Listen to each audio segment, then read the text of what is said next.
Hello guys, welcome back to my objective মোৰ নতুন mini ভিডিঅ'লৈ স্বাগতম জনাইছো। আশা কৰোঁ সবে ভালে থাকে। তো আজি ভিডিঅ'টো দেখাম মই লখিমপুৰত আছো আৰু আগৰ যোনটো ভিডিঅ' আছিল হেটো দেখিব পাইছিলে আপোনালোকে বয়লাৰ ফাৰ্মখন বনাই থৈ দিয়া আছিল তেতিয়া বয়লাৰ আনা হোৱা নাছিলে।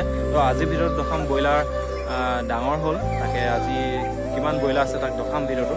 তো চাই থাকক ভিডিঅ'টো লাষ্ট এণ্ডিং বেছি দীঘলীয়া নকৰোঁ। তো এইফালে দেখিছে এইটো আছিলে ফিচাৰীটো পানী বহুত হৈ গ'ল।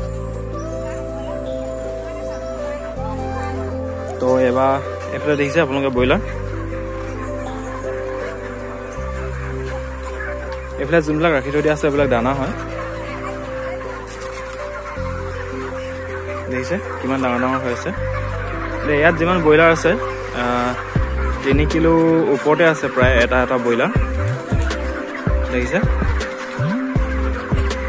তালৈকে বহুত আছে বয়লাৰ পুৰা ফুল আৰু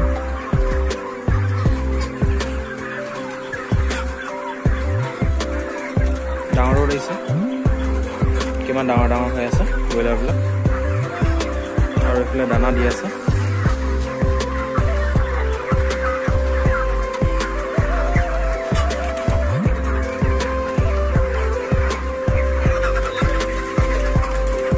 তো গাইজ মোৰ মিনি ব্লগটো ইমানে আছিলে। যদি ভিডিঅ'টো চাই ভাল পালে লাইক